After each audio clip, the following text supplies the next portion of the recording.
اور اسے سیاق و معانی کے اعتبار سے زیادہ مناسب اور موزوں قرار دیا ہے۔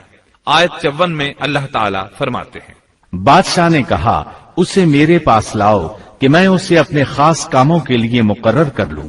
پھر جب اس سے بات چیت کی تو کہنے لگا کہ آپ ہمارے ہاں آج سے ذی عزت اور امانت دار ہیں۔ تب یوسف علیہ السلام بولے، یوسف نے کہا آپ مجھے ملک کے خزانوں پر مقرر کر دیجئے، میں حفاظت کرنے والا اور باخبر ہوں۔ اسی طرح ہم نے یوسف کو ملک کا قبضہ دے دیا کہ وہ جہاں کہیں چاہے رہے سہے، ہم جسے چاہیں اپنی رحمت پہنچا دیتے ہیں، ہم نیکوکاروں کا ثواب ضائع نہیں کرتے، یقیناً ایمانداروں اور پرہیزگاروں کو اخروی اجر بہت ہی بہتر ہے۔ بادشاہ نے یوسف علیہ السلام کو ملک کا مکمل اختیار دے دیا، اور ایک روایت میں ہے اس نے کہا، یوسف میرا اختیار اب صرف کرسی تک محدود ہے۔ اس طرح تمام معاملات یوسف علیہ السلام کے اختیار میں آ گئے اور خیر و برکت کے سال شروع ہو گئے۔ یوسف علیہ السلام نے ان سالوں سے خوب فائدہ اٹھایا، ہر طرف بھلائی ہی بھلائی ہو گئی، غلے کی فراوانی ہو گئی، جس طرح یوسف علیہ السلام چاہتے تھے اسی طرح خرچ کیا جاتا تھا۔ پھر اس طرح 7 سال ختم ہو گئے اور قحط کے سال شروع ہو گئے۔ اس قحط نے نہ صرف مصر کو بلکہ فلسطین وغیرہ کے علاقوں کو بھی اپنی لپیٹ میں لے لیا۔ اب چونکہ مصر بہت زیادہ خوشحال تھا، یوسف علیہ السلام نے 7 سال تک غلے کو بچا بچا کر رکھا تھا، اس لیے لوگ مصر آنا شروع ہو گئے۔ فلسطین میں بھی غلہ ختم ہو گیا۔ یعقوب علیہ السلام اور ان کے بیٹوں تک بھی قحط کے اثرات پہنچ گئے، بلکہ ان کے علاقے میں قحط شدید ہو گیا۔ تلاش کے باوجود غلہ نہیں ملتا تھا، ملتا بھی تھا تو بہت مہنگا۔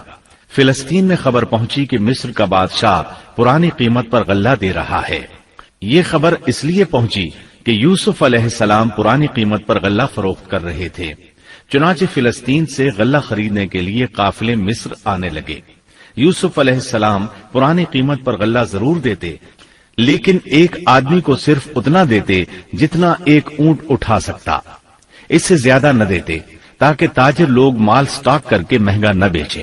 اس لیے جو غلہ خریدتا تھا اس کے لیے ضروری تھا کہ اپنے گھر والوں کو ساتھ لائے۔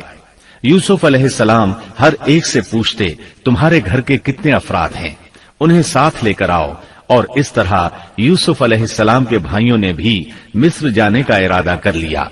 قرآن مجید میں اس کا تذکرہ یوں آیا ہے، یوسف کے بھائی آئے اور یوسف کے پاس گئے تو اس نے انہیں پہچان لیا اور انہوں نے اسے نہ پہچانا۔ یوسف علیہ السلام نے گندم دینے سے پہلے پوچھا، تم کون ہو، کہاں سے آئے ہو، تم جاسوس لگتے ہو۔ وہ قسمیں کھانے لگے۔ آپ نے پوچھا، تمہارا باپ کون ہے، تم کتنے بھائی ہو، کیا تمہارا کوئی اور بھائی بھی ہے، تمہارا کوئی بھائی فوت تو نہیں ہو گیا؟ اس طرح آپ نے ان سے مکمل تفصیل پوچھی۔ انہوں نے اپنے بارے میں بتا دیا۔ آپ نے ان سے کہا، اور جب اس نے ان کے لیے سامان تیار کر دیا تو کہا کہ تم میرے پاس اپنے اس بھائی کو بھی لانا جو تمہارے باپ کی طرف سے ہے۔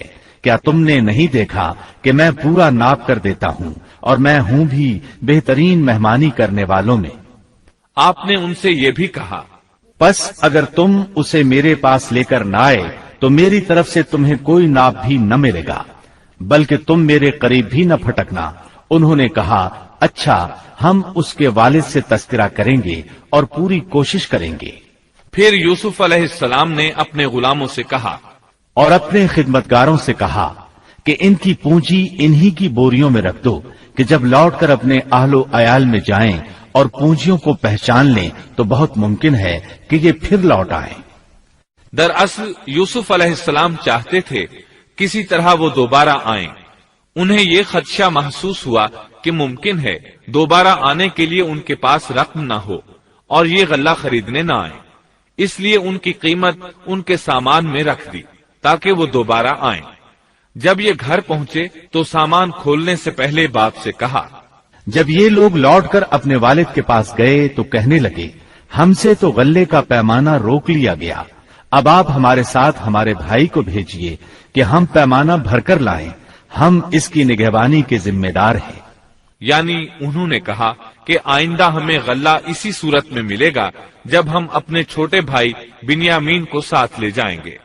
اس پر یعقوب علیہ السلام نے فرمایا، یعقوب نے کہا کہ مجھے تو اس کی بابت تمہارا بس ویسا ہی اعتبار ہے جیسا اس سے پہلے اس کے بھائی کے بارے میں تھا، بس اللہ ہی بہترین حافظ ہے اور وہ سب مہربانوں سے بڑا مہربان ہے۔